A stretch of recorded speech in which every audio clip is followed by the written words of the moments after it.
UK visa అంత ఈజీగా వస్తుందా? అసలు యూకే వీసా ప్రాసెస్ గురించి ఏమన్నా చెప్తారా మాకు? అసలు మేడి పండు చూడ మేలిమయుండు పొట్టేపు చూడ పురుగులుండు అని ఈ ఇన్‌ఫ్లుయెన్సర్ మాటలు నమ్మి చాలామంది మోసపోతున్నారు. మనం యూకే వీసా ప్రాసెస్ చూసుకున్నట్టయితే యూకేలో ఒక 8 టైప్ ఆఫ్ వీసాస్ ఉన్నాయి మనకు. ఫస్ట్ వీసా వచ్చి స్కిల్డ్ వర్కర్ వీసా. అంటే ఎవరైతే ఐటీలో గానీ, లేకుంటే నాన్ ఐటీలో గానీ ఎక్స్‌పర్ట్స్ ఉన్నారో, ఎక్స్‌పీరియన్స్ ఉన్న వాళ్ళకు ఈ స్కిల్డ్ వర్కర్ వీసా వస్తుంది. సెకండ్ వచ్చి మనకు స్టూడెంట్ వీసా. అంటే కాలేజీలో అడ్మిషన్ ఉంటే మనము అక్కడికెళ్ళొచ్చు. అంటే దానికి కూడా సరైన బ్యాంక్ బ్యాలెన్స్ చూపెట్టి నేను ఆ ఫీజు కట్టగలను అని ఉంటేనే అది చూపెట్టొచ్చు. థర్డ్ వీసా వచ్చేసి డిగ్రీ వీసా. అంటే ఎవరైతే యూకేలో డిగ్రీస్ చేసి కూడా మళ్ళీ గ్రాడ్యుయేషన్ అయిపోయి ఫర్దర్ జాబ్ చూసే వాళ్ళకు డిగ్రీ వీసా ఉంటుంది. ఇంకోటి మెయిన్ ఇంపార్టెంట్ వీసా ఏంటంటే హెల్త్ కేర్ వీసా. అంటే మనం చాలామంది చూసినట్టయితే యూకేలో చూసినట్టయితే నేను కూడా చూసినప్పుడు యూకేలో ఏంటంటే చాలామంది డాక్టర్ మన తెలుగు వాళ్ళు లేకుంటే మన ఇండియన్స్ ఉంటారు. నర్సెస్ ఉంటారు. వీళ్ళందరికీ కూడా ఒక హెల్త్ కేర్ వీసా అని ఇదొక టైప్ ఆఫ్ వీసా. ఇంకోటి గ్లోబల్ టాలెంట్ వీసా. అంటే ఎవరైతే ఎక్స్ట్రార్డినరీ సైంటిస్టులు, తర్వాత మంచి ప్రొఫెసర్లు వీళ్ళు ఉంటారో వీళ్ళకి గ్లోబల్ టాలెంట్ వీసా వీళ్ళకి వర్తిస్తది. ఇంకొకటి ఏంటంటే ఇన్నోవేటర్ ఫౌండర్ వీసా అని ఉంటుంది ఒకటి. ఇన్నోవేటర్ ఫౌండర్ వీసా అంటే మనం ఏదైనా కొత్త ఒకటి ఇన్నోవేషన్‌గా కనిపెట్టినప్పుడు, ఏదైనా స్టార్టప్స్‌లో చేసినప్పుడు, ఏదైనా కొత్త ప్రొడక్ట్ కనిపెట్టినప్పుడు మనకి ఇన్నోవేటర్ వీసా ఉంటుంది. ఇంకోటి ఏంటంటే ఫ్యామిలీ వీసా. మనందరికీ తెలిసిందే మన చుట్టాలు గానీ, మన మన ఫ్యామిలీ గానీ అక్కడ ఉంటే ఫ్యామిలీ వీసా. ఇంకొకటి ఏంటంటే టూరిస్ట్ వీసా. నెక్స్ట్ వీసా వచ్చి టూరిస్ట్ వీసా. టూరిస్ట్ వీసా అంటే మనం చూడాలనుకున్నప్పుడు అక్కడ యూకేలో ఆడెళ్ళి చూడొచ్చు. ఇంకొక లాస్ట్ వీసా ఏందంటే యూత్ సెంట్రిక్ వీసా అంటారు. అంటే ఎవరైతే కొన్ని కంట్రీస్ ఇప్పుడు ఈ హాంకాంగ్, చైనా వీళ్ళన్నీ కూడా ఏంటంటే అక్కడ వెళ్ళి కొన్ని జాబ్స్‌కి ఎలిజిబుల్ వాళ్ళు. ఎప్పుడైతే ఈ నాన్ యూరోపియన్ తర్వాత నాన్ ఈయూ కంట్రీస్ అన్నీ కూడా అక్కడ ఉన్నాయో వీళ్ళందరికీ సెపరేట్‌గా ఒక ప్రోగ్రామ్ రూపొందించినారు. అంటే గవర్నమెంట్ ఆఫ్ యూకే బ్రిటన్ దేశస్తులకు సెపరేట్‌గా ఇచ్చే వీసా కాకుండా బయటి వాళ్ళకి ఇన్ని వీసాలు ఇవ్వడం జరిగింది. మరి వీళ్ళు కూడా అన్నీ ఏంటంటే అవన్నీ కూడా వెబ్‌సైట్‌లో పొందుపరిచినారు. మీరు ఇవన్నీ తెలుసుకోకుండా గుడ్డిగా మీరు ఎట్లా కడుతున్నారు డబ్బులు? ఎందుకంటే ఇప్పుడు చాలా మందికి కూడా తెలియనిదేందంటే ఎవరైతే చాలా ఇంగ్లీష్ ప్రొఫిషియన్సీ కూడా చూస్తారు. అంటే ఒక 70% ఐఎల్టీఎస్ గానీ, లేకుంటే ఇంగ్లీష్ ప్రొఫిషియన్సీ బాగుంటేనే వాళ్ళకి ఈ వీసాకి ఎలిజిబుల్. ఇప్పుడు ఫీజెస్ కూడా ఎట్లా ఉన్నాయి 1,00,000-3,00,000 మధ్యలో ఉన్నాయి తప్ప 15,00,000, 16,00,000 అని ఎప్పుడు కట్టమని ఎవరు చెప్పట్లేదు. అంటే మీరు 15,00,000, 16,00,000 అడుగుతున్నారంటే వీళ్ళు స్కామర్స్ అని మీరు అర్థం చేసుకోండి.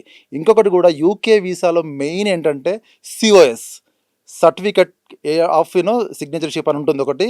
ఆ స్పాన్సర్‌షిప్ అది ముఖ్యమైనది అనమాట. ఎందుకంటే అది లేనిది ఏ ఎంప్లాయర్ కూడా మీకు జాబ్ ఇవ్వడు. అంటే ఇప్పుడు నందూస్ వాళ్ళు అంటున్నారు.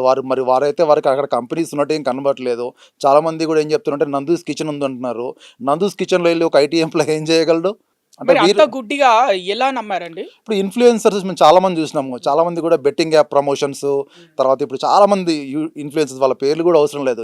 ఈ మధ్య కాలంలో చూసినట్టయితే జనాలను వాళ్ళు గుడ్డిగా నమ్మేస్తున్నారు. అంటే వాళ్ళు ఏం చెప్తున్నారు? వీళ్ళు కూడా ఏందంటే వీళ్ళని మనం వాడుకోవచ్చు అని చెప్పేసి ప్రొడక్ట్‌లు ప్రమోషన్ చేయడము. అది క్లిక్ చేయండి మీకు ఐఫోన్ బహుమతిగా ఇస్తాము. ఇది క్లిక్ చేయండి, కామెంట్ పెట్టండి. వీళ్ళ ప్రమోషన్స్. అంటే వీళ్ళందరూ కూడా సైబర్ నిజంగా నేరాలను ప్రోత్సహిస్తున్నారు. ఒక ఇన్‌ఫ్లుయెన్సర్ ముసుగులలో వీళ్ళందరూ దీన్ని ప్రోత్సహిస్తున్నారు. ఇక ముఖ్యమైన పాయింట్ ఏందంటే ఇన్‌ఫ్లుయెన్సర్స్‌ని నమ్మొద్దు అని ఇప్పుడు పెద్ద ఎత్తున చర్చ నడుస్తుంది. అవును. మొత్తం సోషల్ మీడియా వేదికగా. గత కొన్ని రోజులుగా కోట్లల్లో మోసం చేశారు అని ఒక వార్త విన్నాం. అవును. ఇప్పుడు లక్షల్లో మోసం చేశారని ఒక వార్త విన్నాము. ఇప్పుడు ఇన్‌ఫ్లుయెన్సర్స్ పైన ఏమన్నా ప్రభావం చూపనుందా ఇలాంటి సంఘటనలు? డెఫినిట్‌గా అంటే ఎందుకంటే ఇప్పుడు మనం లాస్ట్ టైమ్ చూసుకున్నట్టు కూడా ఒకతను నల్గొండ యూట్యూబర్, ఒకతను బైకర్, ట్రావెల్ బ్లాగర్ కూడా చాలా బెట్టింగ్ యాప్స్ ప్రమోషన్ చేసి తర్వాత ఒక వైజాగ్ బేస్డ్ ఒక గంగపుత్రుడు అనుకుంటా అతని పేరు నాకైతే గుర్తులేదు కానీ లోకల్ బాయ్ నాని అనుకుంటా.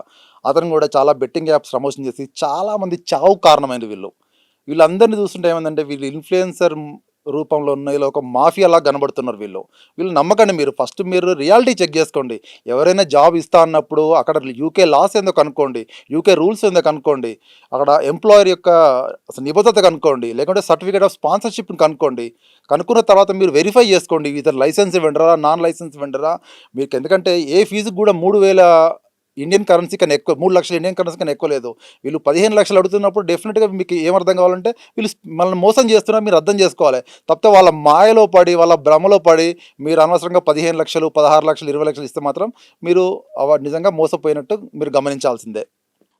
యూకేలో పాకిస్తాన్ వాళ్ళు చాలామందుంటారు. ఇప్పుడు ఈ నందూస్ వరల్డ్ విషయంలో కూడా పాకిస్తాన్ అనే పాకిస్తాన్ నుంచి ఒక వ్యక్తి కూడా మోసపోయాడు అని వార్తలు వస్తున్నాయి. ఎంతవరకు నిజం అంటారు? అవునండి. మనకు కూడా వార్తలు వస్తున్నాయి. ఎందుకంటే నాకు తెలిసి ఏందంటే ఒక పాకిస్తాన్ నుంచి, భారత్ నుంచి కాక వీళ్ళు వేరే వేరే దేశాలను కూడా వాళ్ళని కూడా మోసం చేసినట్టు తెలుస్తుంది. ఏంటంటే దీనికి అంటే ఒక ఇండియన్స్ అని ఏందంటే ఇండియన్స్‌ను బూచిగా చూపెట్టడం కూడా కాదు. చాలామందికి కూడా వీళ్ళు జాబ్స్ ఇప్పిస్తా అని, వీసా స్పాన్సర్‌షిప్‌లు ఇప్పిస్తా అని చెప్పి మోసం చేశారు. మరి వాళ్ళు అంటే ఏ రకంగా వీళ్ళు నమ్మారో నాకు అర్థం కావట్లేదు. ఎందుకంటే వాళ్ళకున్న కంపెనీస్ లేవు. ఇప్పుడు నందూస్ కిచెన్ అని పెడుతున్నారు. అక్కడ ఎళ్లి చూస్తే నందూస్ కిచెన్ ఏం లేదు.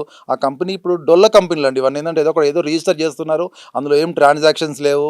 అంటే అక్కడున్న చట్టాలను లోపాలను వాళ్ళు అనుకూలంగా మలుచుకొని వీళ్ళకు మాకు ఈ కంపెనీలు ఉన్నాయి, ఆ కంపెనీలు ఉన్నాయి అని ఇక్కడ వాళ్ళ మామగారు కూడా కొంతమంది దగ్గర డబ్బులు వసూలు చేసినారని వార్తలు వస్తున్నాయి. అంటే మీరు ఒకటి 2 రకాలుగా మీరు కంప్లైంట్ చేసుకోండి. ఫస్ట్ ఇక్కడ సైబర్ సెల్ కంప్లైంట్ చేయండి, నేషనల్ సైబర్ సెల్ కంప్లైంట్ చేయండి. ఇప్పుడు యూకేలో చూసినట్టు కూడా రిపోర్ట్ ఫ్రాడ్ యూకే గవర్నమెంట్ కూడా వెబ్సైట్ ఉంది. ఎవరైతే ఇట్లా వీసాలు ఇస్తాము, జాబ్లు ఇస్తామని మోసపోయినారో వాళ్ళపైన కూడా మీకున్న ఆధార్, మీ దగ్గర ఆధారాలు ఉంటాయి కదా, ఎవరికైతే ఎంత పేమెంట్ చేశారో వాట్సాప్ స్క్రీన్ షాట్లు ఉంటాయో వాటినన్నింటిని కూడా మీరు వాళ్ళకు పంపించండి. డెఫినెట్గా మీకు నిజంగా వాళ్ళు ఫ్రాడ్ను వాళ్ళు బయటికి తీయాల్సిన అవసరం ఉంటుంది. సాక్షి టీవీ ప్రసారాలను నిలిపివేయడం చట్టరీత్యా నేరం. సాక్షి టీవీ ప్రసారాల కోసం మీ స్థానిక కేబుల్ ఆపరేటర్ను వెంటనే సంప్రదించండి. డిటిహెచ్లో, ఇంటర్నెట్లో కూడా సాక్షి టీవీ ప్రసారాలను వీక్షించవచ్చు.